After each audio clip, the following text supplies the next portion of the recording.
पूज्य श्री क्षमादेव जी की कृपा से हिंदुस्तान की भक्ति भूमि छत्तीसगढ़ प्रदेश, डिस्ट्रिक्ट रायपुर,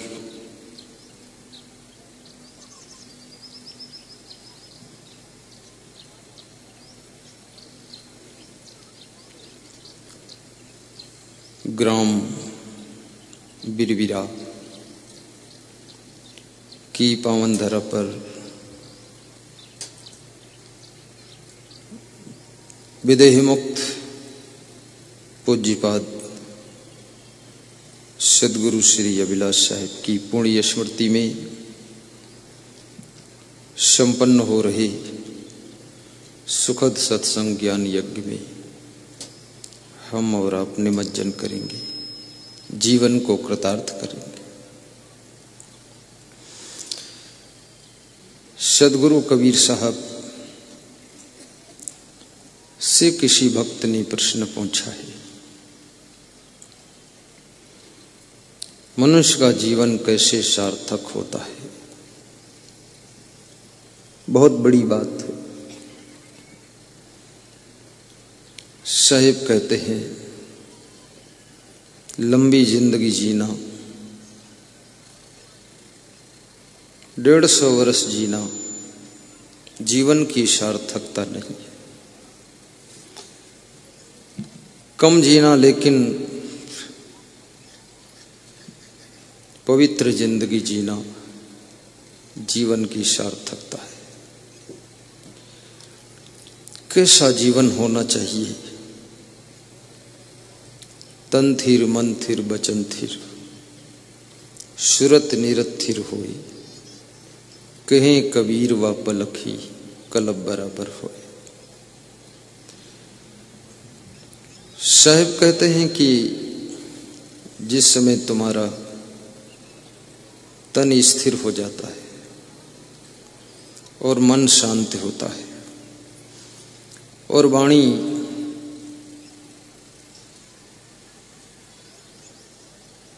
में स्थिरता आ जाती है और चित्त की वृत्तियां शांत हो जाती है, स्वरूप स्थिति को तुम प्राप्त हो जाते हो। इस तरह जिंदगी का एक क्षण भी 4 अरब 32 करोड़ वर्ष के समान है। मनुष्य जीवन हर शास्त्र में कहा गया है कि बड़े सौभाग्य से मिलता है, लेकिन याद रखना सौभाग्य से तो मिलता है, पर इस जीवन में सावधानी ना हो तो दुर्भाग्य भी हो सकता है। क्योंकि मनुष्य जीवन में 2 काम होते हैं, पिछले जन्म के कर्मों का भोग भी होता है और नए कर्मों की रचना भी होती है, और तीसरी एक और व्यवस्था है कि सभी कर्मों का ज्ञान की अग्नि में नाश करके मोक्ष की प्राप्ति भी होती है। अन्य खानियों में केवल पिछले मनुष्य जीवन की किए हुए कर्मों का भोग होता है, ना तो नए कर्मों की रचना होती है और ना तो कर्मों की निर्जरा होती है, मोक्ष भी नहीं होता है। इसलिए मनुष्य योनि को मोक्ष योनि भी कहा गया है। मोक्ष योनि, ये मनुष्य योनि मोक्ष योनि भी है। साधन धाम मोक्ष कर द्वारा, पाए न जेहि परलोक संवारा। यहां पर साधना हो सकती है, मन को जीता जा सकता है। आप किसी कुत्ते से कहो मन को जीत लो, उसकी बात समझ में नहीं आएगी। पशु पक्षी क्रमकीट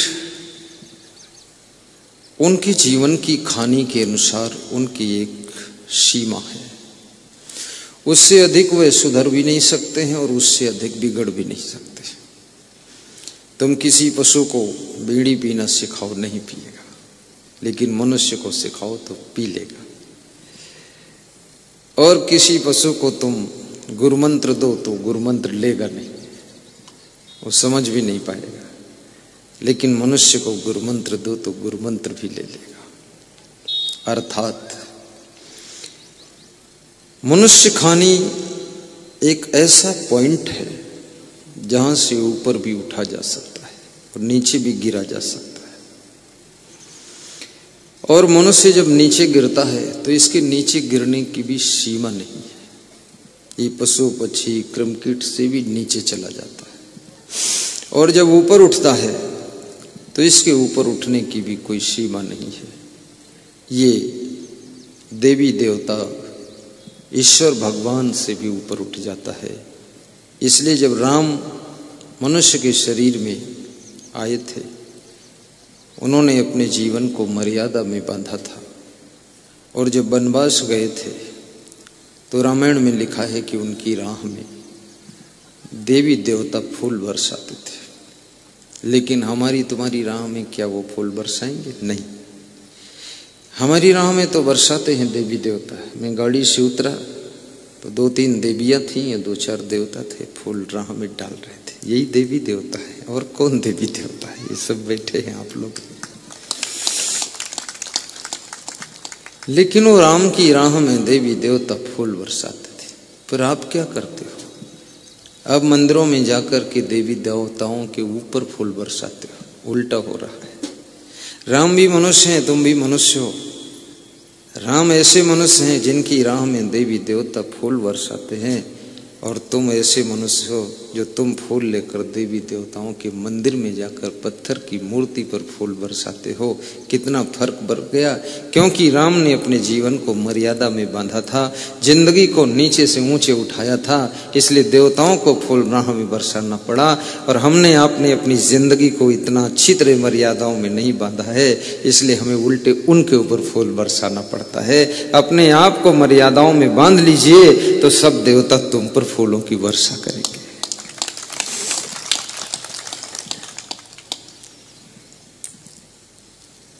तो मनुष्य जीवन की महत्ता सभी शास्त्रों में बताई गई है। चाणक्य भी कहते हैं, पुनर्वित्तम पुनर्मित्रम पुनर्भार्या पुनर्मही एतत् सर्वम पुनर्लभ्यम न शरीरम पुनः पुनः। पुनर्वित्तम, वित्त माने धन होता है, धन खो जाए पुनः मिल जाएगा। पुनर्मित्रम, मित्र छूट जाए फिर मिल जाएंगे। पुनर्भार्या, स्त्री पत्नी नाराज होकर मायके चली जाए, रूठ जाए तो फिर मनाओगे, मान जाएगी, आ जाए। जमीन खो जाए फिर खरीद लोगे, फिर मिल जाएगी। पुनर्वित्तम पुनर्मित्रम पुनर्भार्या पुनर्मही। मही माने जमीन होता है।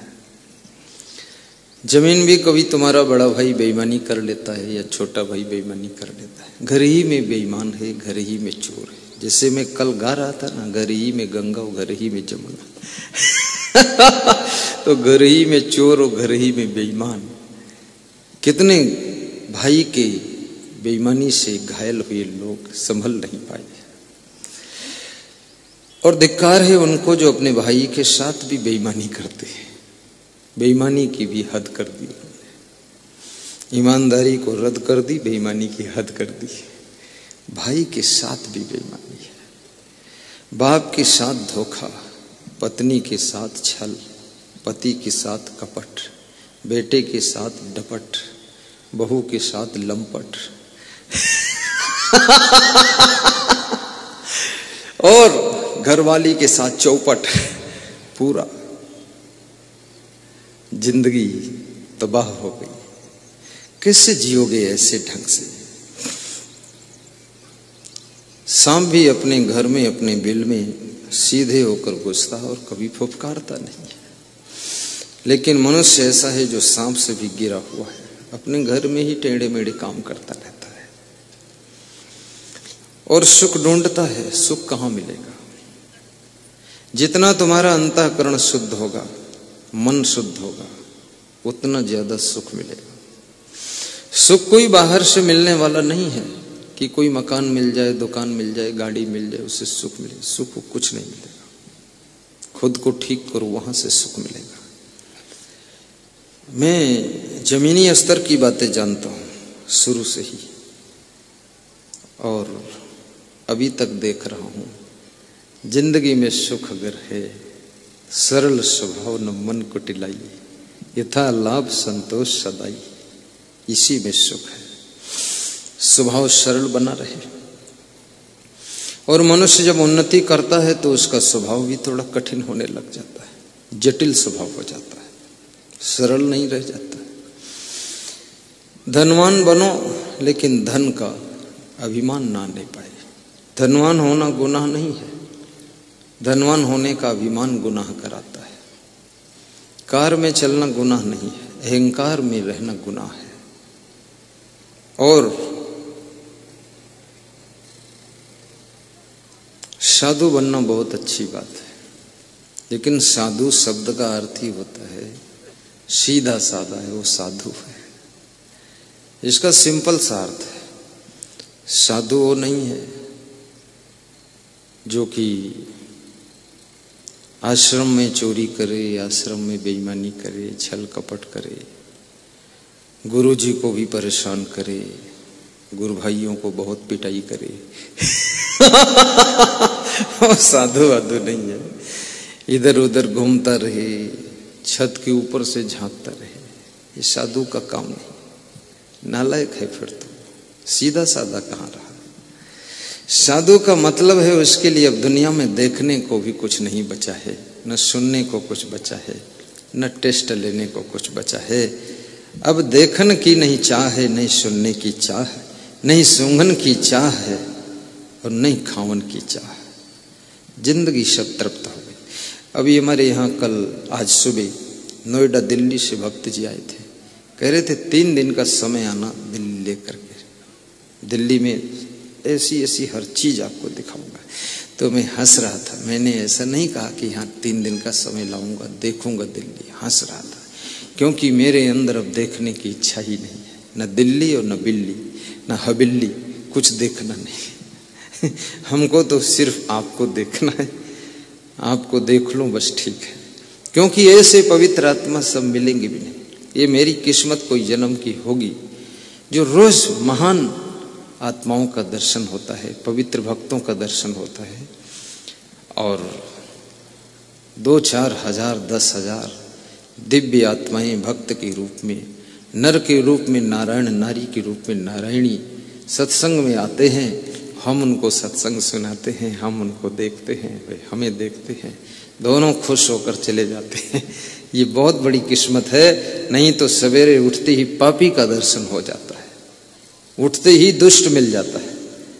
लेकिन ये सौभाग्य हमारा, हम सवेरे उठते हैं तुरंत। वो आज 2 दिन से तो मनी राम का दर्शन हो रहा है, उसके घर के लड़कों का दर्शन सुबह 5:30 बजे। और यहाँ आता हूं तो आप सभी का दर्शन हो जाता है। इसलिए कहते दर्शन बहुत कठिन है। और तुम्हारा भी कुछ सौभाग्य होगा, बड़े पुण्य होंगे जो संत गुरु का दर्शन होता है। और दर्शन ही नहीं, उसके पश्चात मार्गदर्शन भी होता है।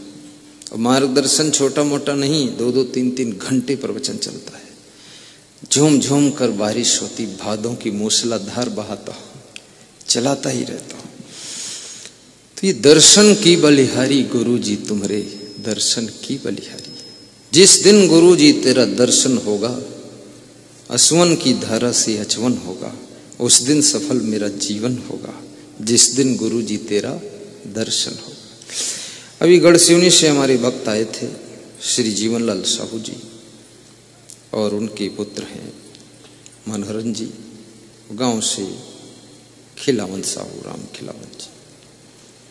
कुकुरदी वाले भी साथ में थे, मनबोध जी। तो मैंने पूछा, श्रद्धा बहुत थी। ये माला, एक आज माला आई है। वो हमारा जो सरपंच है और उप सरपंच दोनों मिलके बिहार तरफ से एक माला लाया। बहुत कठिन है माला मिलना यहाँ। तो वो माला पहना दिया था घर पे, मैं यहाँ लाया फिर उतार दिया। तो खिलावन ने उठाकर एकदम भाव से पहना दिया कि पहन लो। और उसके बाद वो आंसुओं की धारा बहाकर रोने लगे कि कितने दिन बाद दर्शन हो रहा है। इस दुनिया में धन का मिलना आसान है, दौलत का मिलना आसान है, लेकिन कोई दिव्य संत के दर्शन का मिलना बहुत कठिन है। उसका दर्शन तुम्हारे पाप ताप संताप का क्षय कर देता है और जिंदगी को शांति देता है।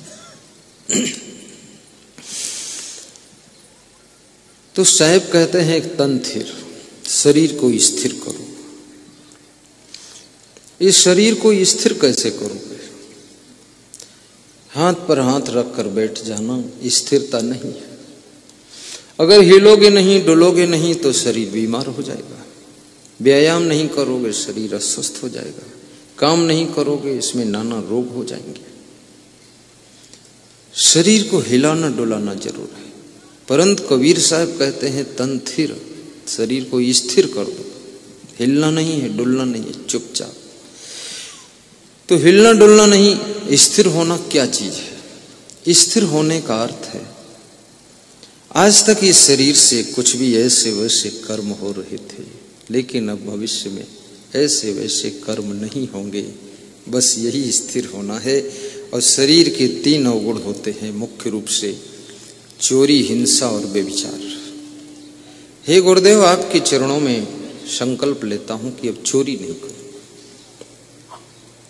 और हिंसा भी नहीं करूंगा और व्यभिचार भी नहीं करूंगा। जब मनुष्य चोरी से अपने को बचाता है तो उसके मन में असमंजस नहीं रहता है। और चोरी करने से आज तक कोई सुखी नहीं हुआ है। चोरी से धन मिल जाता है, लेकिन चोरी से धन्य नहीं हो सकते। धन और धन्य में अंतर है। ईमानदारी से आदमी धन्य हो जाता है और चोरी छल कपट से आदमी धन पा जाता है, लेकिन धन्य नहीं होता है। अब जब तक मनुष्य धन्य नहीं होता है तब तक जीवन में सुख शांति कहाँ है? और ये धन कितना ही धन हो, बड़ी मजे की बात है। जितना तुम खा सकते हो, बहुत धन वाले उतना भी नहीं खाते।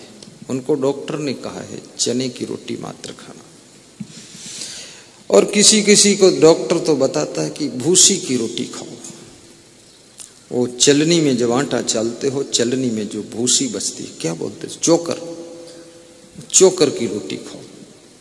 बोले अगर गेहूं की रोटी खा ली आटा की तो फिर बचोगे नहीं, तो चोकर खाओ। और चोकर खाते हैं जानवर। तो डॉक्टर भी समझ गया अभी तक इंसान थे, अब जानवर हो चुके हो, चोकर खाइए। बेईमान। और सो भी नहीं सकते, नींद नहीं आती है। नींद जब आती नहीं है और जब सोओगे तो एक ही बेड पर सोओगे, 10 बेड पर नहीं सो सकते। अभी मैंने सुना है एक कोई नेता ने 86 कमरे का मकान बनाया है, सोता एक ही कमरे में। 85 कमरे लफंगों के लिए पड़े, ठेलुहा लोग सोते और वो एक कमरे में। और बड़ा छल कपट करके सब धन इकट्ठा किया। 2-3 बार चुनाव भी हार गए। फिर भी कहते हैं हम गरीबों के बहुत ध्यान रखते हैं। अब गरीब बेचारा सोच ही नहीं पाता ये लंबा चोर ये मेरा ध्यान क्या करेगा। इसी की वजह से तो हम गरीब हैं। अभी कल मेरे को किसी ने बताया है, इसी में से साधु लोग भी बड़ा हमारा कोलंबस है खोजी है, ठुड्डी अटड़िया। वो साधु बता रहा था कि किसी नेता के पास इतना धन है कि 1000 वर्ष तक भारत देश को पूरा खाना दे सकते हैं। 1000 साल तक भारत का कोई आदमी काम न करे, उसको रोटी धोती वो अकेले दे सकता, इतना पैसा कमा लिया है।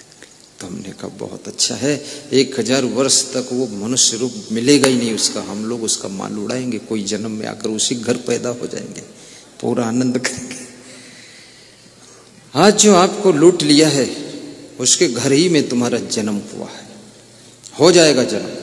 और जितना तुम्हारा ठगा है उसका ब्याज सहित तुम वहां माल उड़ाओगे, मस्त रहोगे। उसको मालूम नहीं है। और जिस घर को लूटा है उस घर में उसका जन्म होगा, ताकि लुटे हुए घर में वो बर्बादी का दुख उठाएगा। और लूट कर जहां इकट्ठा किया है, तुमको लूटा है, उस घर में जाकर तुम वहां माल उड़ाओगे। ये ट्रांसफर होने वाला है। ये ट्रांसफर कोई भगवान नहीं करता है, ये ट्रांसफर तुम्हारे उनके सब कर्म ही कर देते हैं। इसलिए आदमी को किसी को सताना नहीं चाहिए, क्योंकि जिसको सताओगे, बर्बाद करोगे, उसी के घर में तुम्हें जन्म लेकर वो दुख भोगना पड़ेगा। बहुत कठिन होता है। एक छोटी सी कहानी आपको सुनाता हूं, बड़ी प्यारी कथा है। एक साधु किसी राजा के राजमहल में गया और घंटी बजाया। वो एक घंटी रखता था, ऐसे बजा दिया। तो घंटी बजाया तो राजा ने अपने मंत्री को भेजा कि ये घंटी कौन बजा रहा है। मंत्री आकर देखता है एक साधु खड़ा घंटी बजा रहा है। तो साधु से पूछा, क्यों बजा रहे हो? बोले, घंटी बजाकर मैं सूचना दे रहा हूं कि राजा साहब आइए। बोले, राजा साहब तेरी घंटी बजाने से आने वाले? बोले, घंटी बजने से राजा साहब आने वाले नहीं हैं। तो राजा साहब मंत्री को भेजे कैसे है? घंटी का है प्रभाव कुछ। तुम आए हो, मंत्री आ गए, अब राजा भी आ सकता है। थोड़ी देर में राजा भी निकल कर आ गया, बातचीत चल ही रही थी। राजा ने पूछा, तुम मेरे राजमहल के द्वार पर घंटी क्यों बजाते हो? बोले, घंटी जब बजती है स्कूल में शाम को तो छुट्टी हो जाती है। अभी आपकी पहली घंटी बजी है, सावधान हो जाइए, प्रार्थना शुरू करिए प्रभु की। स्कूल में फर्स्ट घंटी में प्रार्थना प्रारंभ होती है, आप शुरू करिए। और बीच में घंटी एक और बजती, इंटरवल होता है, तो उसमें आपको सोचने संभलने का समय दिया जाता है। तीसरी घंटी फिर बजती है, जो कि पूरी छुट्टी। तो अभी पहली घंटी बताए हूँ बजाकर तुमको सावधान हो जाओ, और लास्ट में आऊँगा तो तीसरी घंटी बजा दूंगा। इस राजपाट से तुम्हारी छुट्टी होने वाली है। बोले, क्यों? बोले, ये मिलने वाला कुछ नहीं है, इसलिए अत्याचार बंद कर दीजिए, अन्याय बंद कीजिए, जनता में जनार्दन का दर्शन कीजिए और जनता की सेवा कीजिए। जन जन की सेवा, यही भगवान की सेवा है। आज तक किसी के हाथ से भगवान ने न खिचड़ी खाई है और न भगवान ने पकौड़ी खाई है, न पेड़ा बर्फी भगवान खाता है। फिर भी लोग बड़े हिम्मत वाले हैं, मंदिर में जाकर के भगवान के मुंह में घुसेड़ते हैं कि तुम क्यों नहीं खाओ, खाओ। भगवान की मूर्ति के अंदर जगह नहीं, वहां कहां अंदर कुछ जा सकता है। ज्ञानी हंसता है, ये क्या कर रहे हो? जिनको भूख लगी है मंदिर के बाहर बैठे हैं लाइन में भिखारी लोग, कोढ़ी लोग, उनको क्यों नहीं खिलाते हो? खाना ही चाहते हैं। और जो खा नहीं सकती है मूर्ति, उसको क्यों मुंह में घुसेड़ रहे हो? लेकिन ये हिंदुस्तान की विपरीत परंपरा, जो खा नहीं सकती मूर्ति उसको खिलाने की कोशिश चल रही है, और जो खा सकते हैं भिखारी लोग बैठे हैं मंदिर के गेट पर, उनको कोई खिलाना चाहता ही नहीं है। अब ये लोग टुकुर टुकुर देखते हैं कि हमको कौन खिलाएगा। मंदिर में जाइए तो मंदिर के बाहर बैठे हुए जो लोग हैं उनको भी थोड़ा कुछ फल वल बांट दीजिए, और कभी कभी उनको दान दीजिए। मंदिर में भी दान दीजिए, पुजारी को दान दीजिए, अलग से दे दीजिए। तीर्थ में जाओ, पंडों को दान दे दो थोड़ा सा। सत्संग में आओ तो गुरुदेव को भी दान देना चाहिए। और किसी के कन्या विवाह में जाओ, वहां भी थोड़ा सा दान दो, न्योता के रूप में कुछ दिया जाता है। तो जितना संभव है उतना दे दो, कन्या विवाह में सहयोग हो जाए। जिसकी कन्या का विवाह होता है वो व्यक्ति बैठकर रोता भी है, क्योंकि खर्चा बहुत है, पैसे नहीं है। पहली बात, कन्या की शादी नहीं मिलती है, वर योग्य नहीं मिलता है। और शादी मिल भी गई तो इतना महंगा है सब कि रोना आ जाता है कि क्या करूं। कन्यादान में सहयोग कर दीजिए। और कन्याओं को चाहिए कि ये केवल बाल मत सजाओ, ध्यान से सुन लो बेटियों बैठी हो, ये बाल और ये गाल और ये बालों में एक्टिंग और ब्यूटी पार्लर, ये झंझट से मुक्त हो जाओ। अच्छी शिक्षा प्राप्त करो, इतनी योग्य बनो कि अच्छा पति खुद ही तुमको ढूंढते ढूंढते आए और फ्री में शादी हो और खुश होकर तुम जाओ, बाप भी खुश हो जाए। अगर तुम जज बन जाओगी, प्रोफेसर बन जाओगी, तो बाप तुम्हारे विवाह में रोएगा नहीं, खुश होगा, क्योंकि इतनी योग्य बेटी। धमतरी में एक भक्त की बेटी जज हुई है, प्रथम श्रेणी की जज, कुलदीप भारती, कोरबा की, जनक दास की बेटी। तो जनक दास और उनकी पत्नी धनबाई दोनों हंस रहे थे। हमने कहा क्यों हंस रहे हो?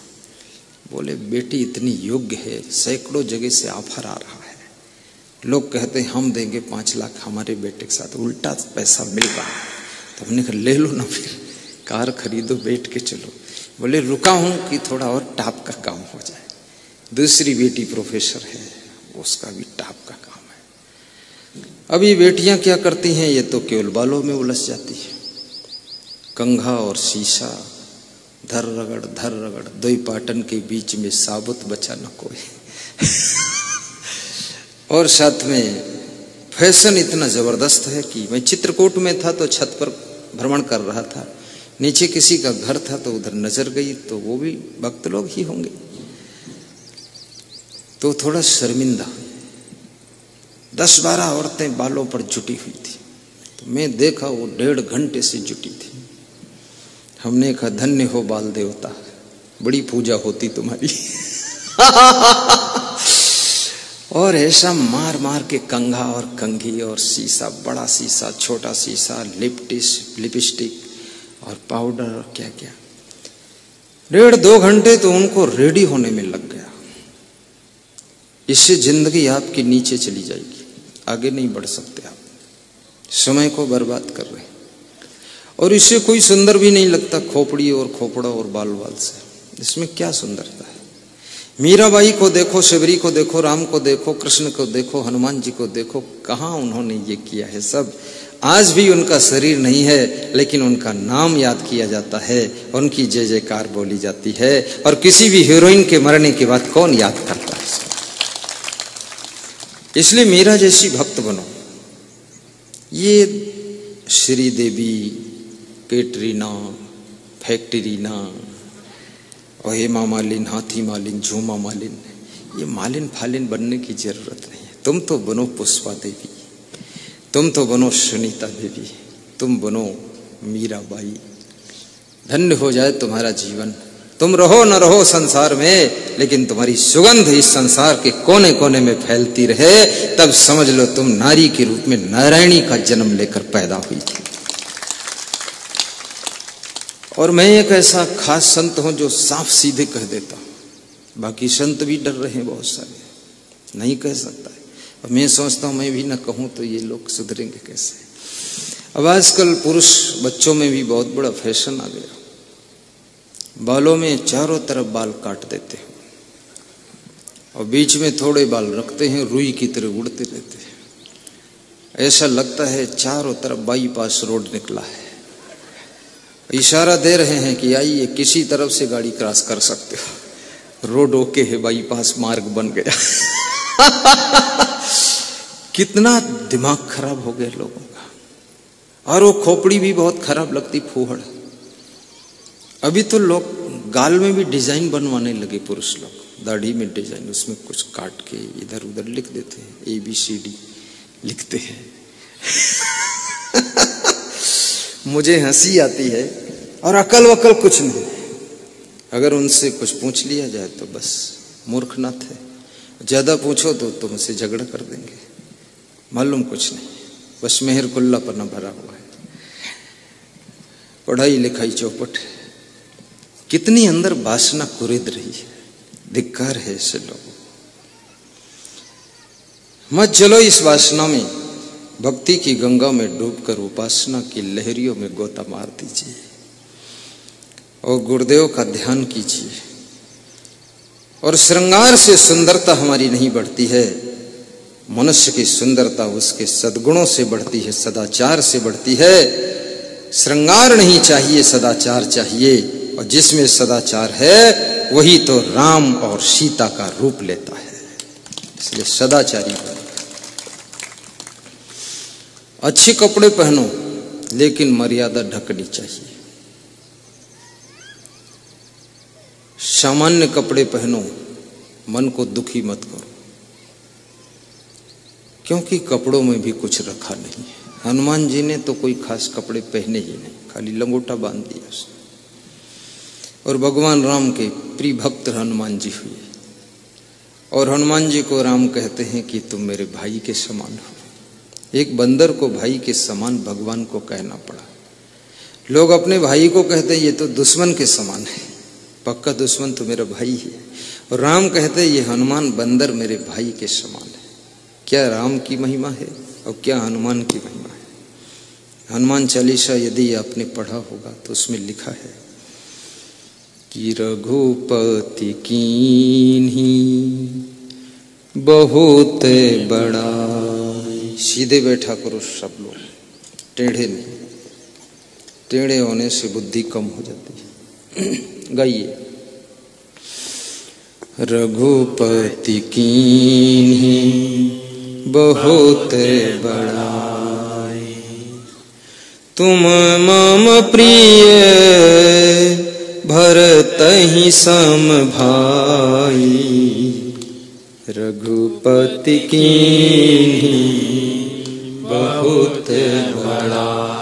राम सीता का मंदिर जहां देखोगे वहां हनुमान जी साइड में मिलेंगे आपको, हनुमान मिलेंगे, और लक्ष्मण जी साथ में मिलेंगे उनके। ये भरत को साथ में क्यों नहीं बिठाया गया? बहुत कम मंदिर हैं जहां शत्रुघ्न भी बैठे, अंगद भी बैठे, लेकिन लक्ष्मण और हनुमान जी दो बैठते हैं उनके साथ। दो की मूर्ति जम जाती है। क्यों? क्योंकि लक्ष्मण भी बहुत महान थे और हनुमान जी भी बहुत महान थे। हनुमान जी बंदर थे कि सुंदर थे ये बात मैं नहीं डिस्कस करूंगा, हनुमान हनुमान थे, बस इतना समझ लो। लेकिन लक्ष्मण में क्या विशेषता थी? जब सीता का हरण हुआ, राम विह्वल हुए, सीता की खोज कर रहे थे, सुग्रीव से मिलन हुआ, राम बहुत दुखी हुए। किसी की पत्नी का वियोग पति को घायल कर सकता है। राम सिखा रहे हैं कि मैं राम हूं लेकिन फिर भी घायल हूं। तुम अगर ज्ञानी हो तो घायल होने से बच सकते हो। और मनुष्य ऐसा चिपक जाता है एक दूसरे में कि हद कर देता है। आसक्ति बहुत बड़ी चीज है। आज एक नवयुवक मेरे पास आया, बोला कि एक लड़की ने हमारे दिमाग को ऐसा खराब कर दिया, कुछ दिखता ही नहीं। तो हमने कहा देखते क्यों हो कुछ? अब जब दिखता नहीं तो देखने की कोशिश मत करो। क्या दिखता है? बोले वही लड़की दिखती। तो हम कहे ये कुछ कम दिखता है, बहुत बड़ा दिख रहा है। दिख रही है, जाओ उसके पीछे। तो डर अब किस बात का है? बोले सब पूरा विस्फोट होने वाला है। उस लड़की के माँ बाप विस्फोट करेंगे, मेरे माँ बाप विस्फोट करेंगे। तो हमने कहा फिर आकर्षित क्यों हुए तुम? बोले यही तो पता नहीं चला कहां से हम फिसल गए। तो हमने कहा अब क्या चाहते हो? बोले कहे अब हमको बचाओ। तो हमने कहा ये साधु बचा सकता है? इतनी रपटीली जगह में फिसले हुए व्यक्ति को साधु कैसे? बोले तुम्हारे अलावा कोई बचा नहीं पाएगा। उसने मोबाइल निकाला, फोटो दिखाया मेरा, बोले आपका फोटो लगा दिया। फिर दूसरा फोटो निकाला है, उस लड़की का दिखाया, बोले ये है। तो हमने कहा दोनों कंपटीशन कराना क्या? मेरा फोटो उसका दिखा, मैं कैसे तुमको बचा पाऊंगा? बोले बचा, अब तक मेरे हाथ से 2-3 मर्डर हो जाते, तुमने ही बचाया है। मैंने कहा मैं तो मिला ही नहीं, पहली बार मिलन है। बोले नहीं नहीं प्रभु, मोबाइल के यूट्यूब में प्रवचन सुनता हूं आपका, सारा क्रोध ठंडा हो गया है, वासना ठंडी हुई है, मेरे मन में वैराग्य आ रहा है कि संसार के जाल में फंसने वाला नहीं। तो हमने कहा फिर? बोले इसीलिए आया हूं बहुत दूर से आपके पास, ज्ञान दो, वैराग्य दो, कुछ करो आप। एक ही पॉइंट उसको समझाया तो बोला अब मैं साधु बनूंगा। तुमने कहा अभी और सोच विचार करो। किसी लड़की में यदि तुम आकर्षित होते हो तो पूरा फ्यूचर आपका बिगड़ने वाला है। यदि कोई लड़की किसी लड़के में आकर्षित होती तो उसका भविष्य सब अंधकार में जाने वाला है। इसलिए बेटियों से कहूंगा किसी लड़के में आकर्षित मत होना, ये मेरा निवेदन है। आकर्षित होना ही है तो आप विद्या अध्ययन में आकर्षित हो जाओ, भक्ति में आकर्षित हो जाओ, सत्संग में डूब जाओ, फिर देखो तुम्हारी जिंदगी में चांद और सूर्य जैसी चमक होगी और कोई आपको डिस्टर्ब करने वाला नहीं होगा।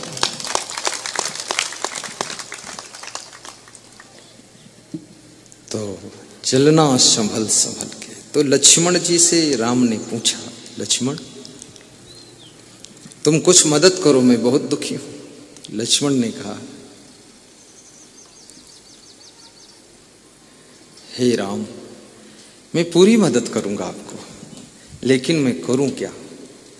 तो सुग्रीव ने उस दुख के बीच में कुंडल दिए और कहा, राम देखो ये तुम्हारी भार्या के कुंडल हैं क्या?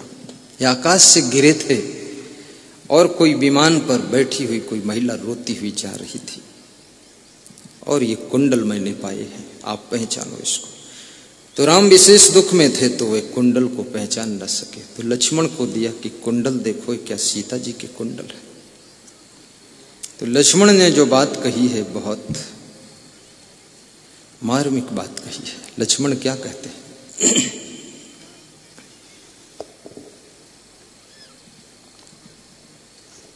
कुंडल की तो बात छोड़ो प्रभु, मैंने तो चरण निहारे हैं, सीता के देखे कान नहीं। कुंडल की तो बात छोड़ो, मैंने उनके कान भी नहीं देखा। लक्ष्मण कितना त्यागी पुरुष है, कान भी नहीं देखा है। तो राम मुस्कुराने लगे कि लक्ष्मण तुम हमसे ज्यादा महान हो, कान भी नहीं देखा तूने तो क्या देखा फिर? तो बोले हैं, मैंने तो चरण निहारे हैं, माता के देखे कान नहीं। मैं तो चरणों का सेवक हूँ, मुझे कुंडल की पहचान नहीं।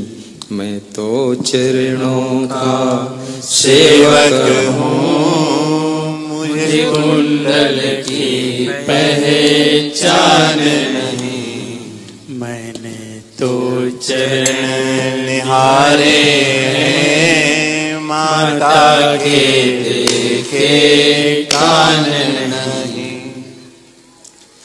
इसी महिमा के कारण लक्ष्मण को राम के पड़ोस में मूर्ति लगा दी गई कि तुम इस जगह बैठने योग्य हो, इतना त्याग है तुम्हारे अंदर। और हनुमान जी तो ब्रह्मचारी ही थे, वो भी अशोक वाटिका में जब पहुंचे हनुमान तो कहा जाता है कि हनुमान ने कहा कि हम तो इधर से तुम्हें साथे में ले चलते माता जी, लेकिन ब्रह्मचारी हूं तो आपको छूं कैसे मैं, नहीं तो ले जाता मैं, भगवान को आना ही नहीं पड़ता। और आदेश भी नहीं है कि सीता को ले आना। ब्रह्मचारी की शक्ति बहुत बड़ी होती है, इसलिए शुद्ध ब्रह्मचर्य का पालन भी कीजिए। लक्ष्मण का त्याग, लक्ष्मण का नियम सराहनीय है। सीता जी के चरणों को दर्शन किया है, मैंने तो चरण निहारे हैं, माता की देखे कान नहीं। और सीता जी उनकी भाभी लगती थी, लेकिन उनको वो माता कहते हैं। भाभी का मजाकिया रिश्ता नहीं रखा उन्होंने, माता कहा है कि उनकी कान नहीं देखा। आप तो कुंडल प्रभु कह रहे हो, जो कान तक नजर नहीं गई, तो कुंडल तो कान में ही रहते थे, हम क्या जाने किसके कुंडल है। राम का दुख मिट गया, कितना महान भाई मेरे साथ।